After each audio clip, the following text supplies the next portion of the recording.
नमस्कार दोस्तों, मैं अर्चना त्यागी एक बार फिर से आपके साथ हिंदी लेखक परिवार के मंच पर और आज प्रस्तुत कर रही हूँ डॉक्टर हरिदास व्यास के कहानी संग्रह कहानी है कि ख़त्म नहीं होती से एक बहुत ही रोचक कहानी आदरजोग आदमी।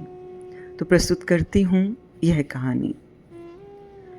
और कस्बों की तरह राजपुर में पिछले कई बरसों से सरकारी सुविधाएं नहीं बढ़ी। ताज्जुब की बात कि इसकी आबादी में भी कोई ख़ास बढ़ोतरी नहीं हुई। नक्शे में बमुश्किल ढूंढा जा सकने वाला यह कस्बा तबीयत से काफ़ी सुस्त है।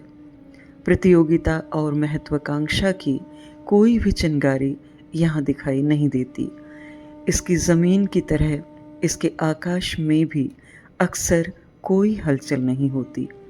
कस्बे की सीमाओं पर इक्की दुक्की पहाड़ियाँ भी नग्न साधुओं से तटस्थ खड़ी हैं। कुछ 100 मील दूरी पर बसे बहुत से लोगों को इस कस्बे के बारे में ज़्यादा जानकारी नहीं है। अखबार में छप सके इतनी बड़ी कोई घटना भी तो नहीं घटती यहाँ। फैक्ट्रियों की चिमनियाँ यहाँ नहीं हैं, फिर भी हरे भरे ऊंचे दरख्त भी नहीं हैं यहाँ। कुछ बरस पहले एक आशा जगी थी। उन बरसों देश की बड़ी पत्रिकाओं में यहाँ के सैलाब भाई की कहानियाँ छपा करती थीं। यहाँ के किसी नौजवान ने किसी पत्रिका में संयोग से ही अपने कस्बे का नाम पता छपा देखा तो वह शायद खुशी और उत्तेजना को अकेले संभाल नहीं पाया। कुछ ही देर में तो जैसे कस्बे के सारे नौजवानों, यहाँ तक कि अधेड़ों और बड़े बूढ़ों तक को मालूम चल गया कि इस शहर का सैलाब भाई इतना बड़ा आदमी है कि उसकी लिखी बातें और उसका पता पूरे मुल्क में पढ़ी जाने वाली पत्रिका में छपा है।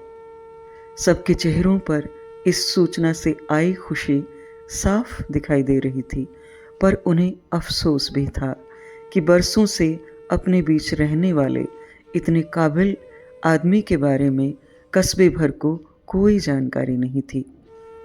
बिजली महकमे के मुलाजिम सैलाब भाई उस शाम भी दफ्तर से छूटने के बाद रोज़ की तरह पंडित के ठेले पर गए। उस दिन के अखबार देखे, चाय पी, एक सिगरेट ख़त्म की। तब तक 6:30 बज चुके थे। अपने बूढ़े स्कूटर पर सवार होकर अपनी गली तक पहुँचे। तब तक हालांकि अंधेरा घिर चुका था, पर अपने घर के आगे खड़े 20-25 नौजवान उन्हें पहली नज़र में ही दिख गए। वे कुछ समझें बूझें तब तक तो उन लोगों में से कोई चिल्लाया, अरे सैलाब भाई आ गए। अपने ही कस्बे के इतने लोगों से एक साथ रूबरू होने का सैलाब भाई के लिए यह पहला मौका था। उन खुशी से दमकते चेहरों ने उन्हें इस तरह घेर लिया था मानो पहली बार वे सैलाब भाई का चेहरा गौर से देख रही हूँ। अपने स्कूटर से उतरते हुए उन्होंने बेसब्री से पूछा, अरे भाई लोगों, क्या माजरा है? कुछ मुंह से बोलो भी उस्ताद। एक नौजवान ने हाथ की पत्रिका दिखाते हुए कहा, सैलाब भाई, आप इतने बड़े आदमी हो, हमको तो मालूम ही नहीं था। देश के कितने सारे लोग आपका नाम पढ़ते हैं, अपने तो कस्बे का नाम ऊंचा हो गया। सैलाब भाई ने नज़र उठाकर देखा। दरवाजे पर खड़ी सफिया बहुत मीठी और गर्वीली नज़र से उन्हें देख रही थी। रोमांचित सैलाब भाई प्रेम से लबालब हो रहे थे। गला साफ करते हुए उन्होंने बमुश्किल कहा, अच्छा भाई, तुम लोगों की बात तो तभी सुनूंगा जब अंदर चलकर मेरे साथ चाय पियोगे। सकपकाहट के बावजूद नौजवानों ने उनका निमंत्रण स्वीकार किया। सफिया भाभी को पहली बार लगा काश घर की बैठक कुछ और बड़ी होती, पर कुल मिलाकर सब बहुत खुश और मगन होकर सैलाब भाई की बातें सुन रहे थे। पत्रिकाओं अखबारों में उनकी छपी कहानियों को वे लोग छू छू कर भी देख रहे थे। कई कहानियों के साथ सैलाब भाई की तस्वीर भी छपी हुई थी। लड़के एक दूसरे पर गिरते पड़ते हुए इन तस्वीरों को देख रहे थे। भाभी घर के टूटे फूटे कपों और कटोरियों में चाय लेकर आई तब पूरी बैठक ही खुशी से किलक रही थी। पूरे कस्बे के लिए वह एक नए इतिहास की संभावनाओं भरी पहली रात थी। उस रात कुछ लड़कों ने विदा होते हुए सैलाब भाई के पैर छुए तो उनकी ही नहीं, सफिया भाभी की आंखों में भी नमी झिलमिला गई। अगले दिन से कई नौजवान पंडित के ठेले पर सैलाब भाई का इंतज़ार करने लगे थे। उनके आने पर दुनिया जहान की बातें होती। पंडित के चाय के ठेले के साथ लगे केबिन में वह फिल्मी पत्रिकाओं, अखबारों के अलावा सैलाब भाई के लिए ख़ास तौर से मंगवाई गई साहित्य की पत्रिकाएं भी रखता था, जिन्हें कभी कभार कुछ परदेसी भी खरीद ले जाते थे। बहरहाल उन लड़कों के साथ पंडित के ठेले पर पहली बार कुछ साहित्यिक गोष्ठियों का आरंभ हुआ। आरंभ में इन गोष्ठियों के एकमात्र वक्ता सैलाब भाई ही होते थे। धीरे धीरे उन लड़कों ने भी बातचीत में हिस्सा लेना शुरू किया। इस तरह पंडित का ठेला जाने अनजाने ही कस्बे का पहला साहित्य मंच बन गया था। पूरे कस्बे ने पहली बार सैलाब भाई के साहित्यिक रुतबे के साथ साथ उनकी निश्चलता, उदारता, अपनेपन और बड़प्पन, उनके कहे किस्सों और तजुर्बों से समझ लिया कि साहित्य आदमी को सच्चा और अच्छा आदमी बनाता है, बेहतर और बड़ा आदमी बनाता है। जितना बड़ा लेखक उतना ही अच्छा आदमी। वे लोग साहित्य की आड़ में बेहतर आदमी बनने की कोशिशों में सच्चे मन से जुटे थे। इसके बावजूद कि सैलाब भाई बीड़ी सिगरेट के अलावा कभी कभी अपने आप से भी संकोच करते हुए दारू भी पी लेते थे, पर कस्बे के लड़कों के लिए सैलाब भाई आदमियत की मिसाल थे, बड़े बूढ़ों के लिए आदर जोग थे। शायद सैलाब भाई जैसे ही और आदर जोग लोगों से मिलने की मंशा कस्बे वालों की रही होगी। यह मंशा पत्र पत्रिकाओं में विमोचन समारोह और सम्मान समारोहों की खबरें पढ़कर जगी थी। सो सैलाब भाई के लाख मना करने के बावजूद उनके ही सबसे अजीज दोस्तों और लेखकों देवेश उपाध्याय और नरेन अस्थाना को बड़ी मिन्नतें कर कस्बे में पहली बार एक ख़ास प्रोग्राम तय किया। प्रोग्राम का विषय तय हुआ सैलाब का कथा साहित्य और मानव मूल्य। पूरा कस्बा ही उसकी तैयारियों में जुट गया। कस्बे के एक बड़े स्कूल मैदान पर बड़ा मंच बनाया गया। किसी चुनावी सभा जितनी कुर्सियां लगाई गई। अच्छे माइक और नए टेंट बाहर से मंगवाए गए।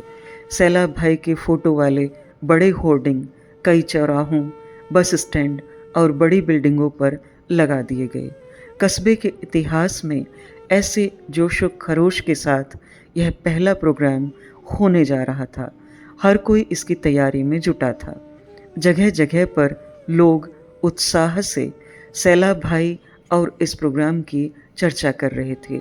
लोगों के उत्साह से इस प्रोग्राम के लिए इतना पैसा इकट्ठा हो चुका था कि प्रोग्राम कमेटी अब चंदा लेने से इनकार करने लगी थी। बहुत इंतज़ार के बाद सैलाब भाई के प्रोग्राम के दिन का सूरज उगा। राजधानी से आए दोनों लेखकों की 50 लोगों ने अगुवाई की। सैलाब भाई की जयकार के नारे लगाए गए। उपाध्याय जी और अस्थाना जी तो सैलाब भाई का इतना मान सम्मान, रास्तों में लगे होर्डिंग, भव्य मंच, सैकड़ों की संख्या में श्रोता देखकर हैरान हो गए। उन्होंने अपने जीवन में साहित्य के किसी प्रोग्राम के लिए इतने लोग और इतना उत्साह तो राजधानी में भी नहीं देखा था। यही सब देखकर ही उनके मुंह से निकल गया, साले सैलाब, तूने तो लोगों को बहुत खूब चक्कर में ले रखा है। सैलाब भाई की मुस्कुराहट और खुशी एक झटके से बेरंग हो गई। वे अपने प्रिय कथाकार मित्र के इस जुमले पर अपनी ठंडी नज़र के अलावा कोई जवाब न दे सके, पर उपाध्याय जी और अस्थाना जी अपनी भावना को मंच से भी बताने में नहीं चूके। सैलाब भाई को जब कस्बे के 20 नागरिक समूहों की ओर से 40, 50, मालाएं पहना दी गई और यह सिलसिला अभी और लंबा होते देखा तो उपाध्याय जी ने संचालक के हाथ से लगभग झपटते हुए माइक ले लिया और फिर कार्यक्रम के खत्म होने तक माइक उनके और अस्थाना जी के हाथों में ही रहा। स्थानीय जनप्रतिनिधि सैलाब भाई के व्यक्तित्व और साहित्य के संबंध में जो कच्ची पक्की भावनाएं बोलने के लिए आए थे, उसका उन्हें मौका ही नहीं दिया गया। उपाध्याय और धीरेन जी शायद अपने तयशुदा भाषण से हटकर बोल रहे थे। सैलाब का हौसला मैं बराबर बढ़ाता रहा हूँ। अभी सैलाब का लेखन बहुत कच्चा है, बहुत सीखना है अभी उसको। ऐसे सम्मानों से लेखक को कोई मुगालता नहीं पालना चाहिए। योग्यता से अधिक सम्मान भी नहीं दिया जाना चाहिए। भोली भाली जनता से अपना सम्मान करवाना चालाकी है। ऐसी चालाकी करने वाला व्यक्ति तो अच्छा लेखक हो ही नहीं सकता। उपाध्याय जी के बाद अस्थाना जी ने सैलाब भाई को संबोधित करते हुए कहा, देखो दोस्त, सम्मान सभी को अच्छा लगता है, लेकिन सम्मान पाना और सम्मान के लायक होना दो अलग बातें हैं। तुम्हारे रिसाले कौन लोग पढ़ रहे हैं? इन सवालों के जवाब खुद से ही पूछ लिया करो मियाँ।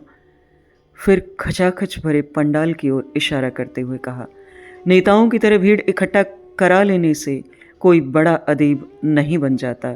यह तो डुगडुगी वाले का तमाशा भर है।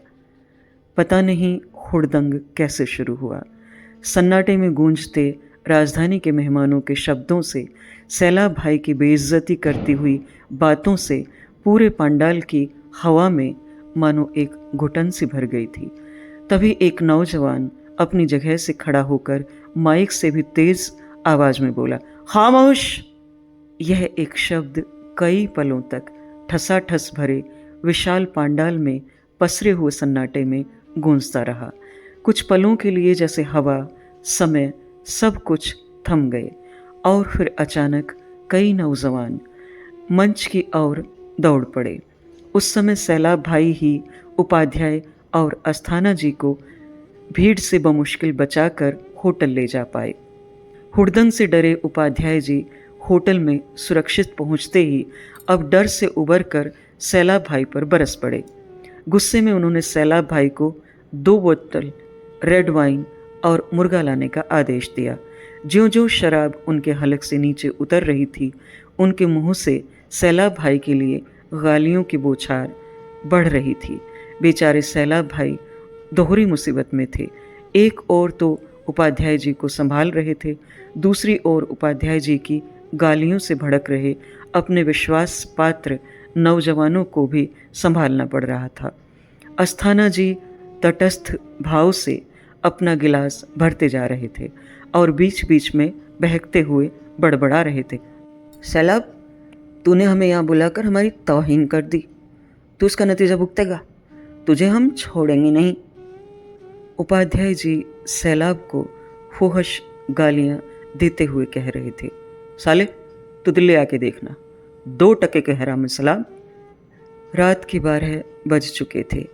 नशे में धुत उपाध्याय जी होटल का कमरा छोड़ देने की धमकी देते हुए लड़खड़ाते कदमों से होटल की गैलरी में आ गए। सैलाब भाई दोस्ती का वास्ता देते हुए उनको रोकने के लिए मिन्नतें कर रहे थे। सब कुछ भूल कर दोस्त बने रहने के लिए सैलाब भाई ने हाथ मिलाने को अपनी खुली हथेली उपाध्याय जी के आगे बढ़ा दी। उपाध्याय जी ने मिचमिचाती आंखों से सैलाब भाई की खुली हथेली को देखा और फिर अचानक ही खुली हथेली पर थूक दिया। शराब की बदबू भरे झागदार थूक पर होटल की गैलरी में लगे बल्बों के प्रकाश से विभत्स इंद्रधनुष बन रहे थे। पल भर के लिए जैसे पूरे कस्बे की सारी आवाज़ें थम गई हों। अचानक ही सैलाब भाई के पास खड़े एक नौजवान ने आगे बढ़कर अपने मजबूत हाथों से सैलाब भाई की हथेली को पकड़ा और उस पर लगा थूक उपाध्याय जी के मुंह पर रगड़ कर पोंछ दिया। अब इसके बाद भला क्या घटना हो सकती थी। इस घटना के दूसरे दिन से पंडित के ठेले पर कस्बे का कोई नौजवान नहीं गया। सैलाब भाई भी दफ्तर से सीधे घर आने लगे। कहते हैं उनका लिखना पढ़ना भी छूट गया। पंडित की दुकान पर अब साहित्य की कोई पत्रिका नहीं आती। कस्बा फिर पहले की तरह अपने आप में सिमटा हुआ रहने लगा है। अलबत्ता सैलाब भाई का बरसों बाद भी उतरा हुआ चेहरा देखकर कस्बे के लोग बेहद परेशान हैं, लेकिन सैलाब भाई से अब भी आंख मिलाने की हिम्मत तक वे जुटा नहीं पाए हैं। यह थी डॉक्टर हरिदास व्यास द्वारा लिखी कहानी आदर जोग आदमी। मेरी आवाज़ में यह कहानी अगर आपको पसंद आई तो लाइक करें, कमेंट करें और अन्य साहित्य प्रेमियों के साथ साझा भी अवश्य करें। ऐसी ही और कहानियाँ सुनते रहने के लिए चैनल को सब्सक्राइब करें। मैं अर्चना त्यागी अब आपसे विदा लेती हूँ। फिर मिलते हैं एक और कहानी के साथ बेहतरीन कहानियों के सफ़र में। धन्यवाद। अगर आपको रचना पसंद आती है तो लाइक और कमेंट्स ज़रूर करें और शेयर कीजिए।